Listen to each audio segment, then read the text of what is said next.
करते हुए आप सभी महोबा वासियों का मैं हृदय से स्वागत करता हूं, अभिनंदन करता हूं।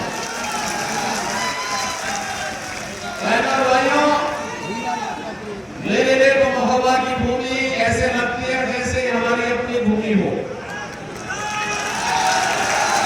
क्योंकि बाबा गोरखनाथ ने लंबे समय तक यही के गोरखगिरी में तपस्या की थी और अलाउद्दीन को अमरता का वरदान इसी धरती पर प्राप्त हुआ था।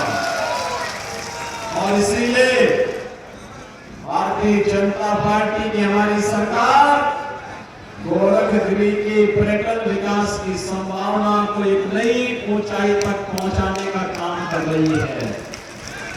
मेरे भाइयों, जब भी मैं बुंदेलखंड आता हूं, मेरे मन में लगता है कि वास्तव में बुंदेलखंड के साथ पिछली सरकारों ने कितना बड़ा न्याय किया, कितना प्राकृतिक संसाधनों से भरपूर यहाँ नदी है, यहाँ नाले हैं, यहाँ खनन है, यहाँ पर्यटन की संभावनाएं हैं।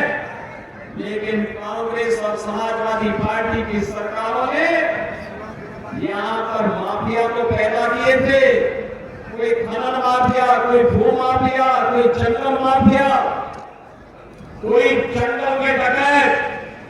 लेकिन यहाँ की जनता के साथ यहाँ के विकास को अवरुद्ध करके यहाँ की जनता का उन्होंने शोषण किया है। उनके विकास के लिए कोई कार्य योजना नहीं बना पाए। और बहनों भाइयों, महोबा के बारे में तो कहना ही क्या है। महोबा के बारे में कहा जाता है, महोबा वाले बड़े बड़ैया, इनकी मार सही न जाए। और बहनों भाइयों, मैं नहीं समझ पाया कि आखिर आपने यहाँ पर पाप करने वाले, यहाँ के संसाधनों पर लूट मचाने वाले, यहाँ के नौजवानों के भरोसे के साथ खिलवाड़ करने वाले और यहाँ की बेटी और यहाँ की व्यापारियों की सुरक्षा के साथ खिलवाड़ करने वाले माफियाओं पर अपनी वोट की मार क्यों नहीं दी। यही तो मैं कहने के लिए आज आपके पास फिर से आया हूं। यद्यपि 2014 में आपने निर्णय लिया, मोदी जी को अपना समर्थन दिया, भारतीय जनता पार्टी की केंद्र में सरकार बनी और देश के अंदर परिवर्तन होता हुआ दिखाई दिया। आपके आशीर्वाद से मोदी जी के नेतृत्व में 2017 में भारतीय जनता पार्टी की सरकार प्रदेश में बनी।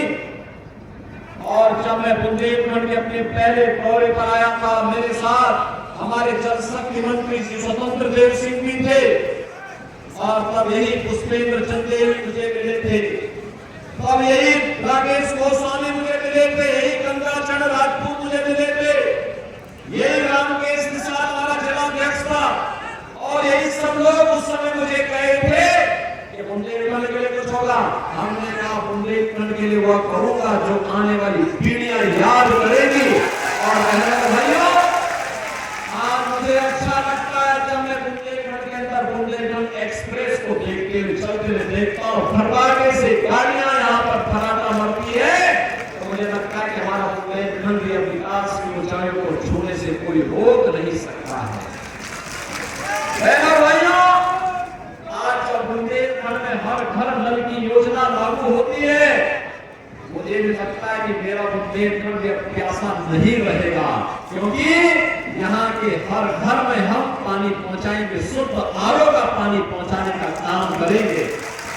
और जब मेरा भाइयों, बुंदेलखंड के लिए प्रधानमंत्री जी स्वयं इसी महोबा में आए थे अर्जुन सहायक परियोजना का लोकार्पण करने के लिए।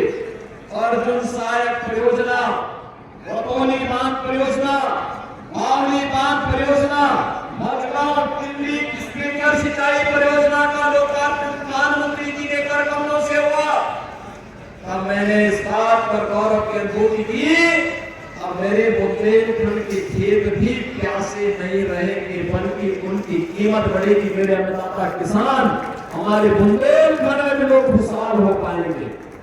अब पलायन नहीं होगा। और माफिया के तो हम क्या हाल कर रहे हैं वो तो आप जान ही रहे हैं।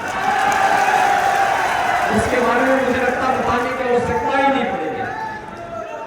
और इसलिए बहनों भाइयों, आज मैं आपके पास आया हूं कहने के लिए, आप मुझे बताओ, ये जितना काम हम लोगों ने किया है, क्या कोई चेहरा देखकर किया क्या, कोई गांव देख करके किया क्या, कोई क्षेत्र देख करके किया क्या? अरे वो मोदी जी का मंत्र है, सबका साथ और सबका विकास। और मोदी जी ने मुझे कहा था कि जब आप की मुख्यमंत्री बनने के बाद जब दौरा करेंगे, सबसे पहला दौरा बुंदेलखंड का पूरा करना, बुंदेलखंड की विकास को दूर करना है और बुंदेलखंड के विकास के बाधा को, बैरियर को हटा करके एक अभियान चलाना है।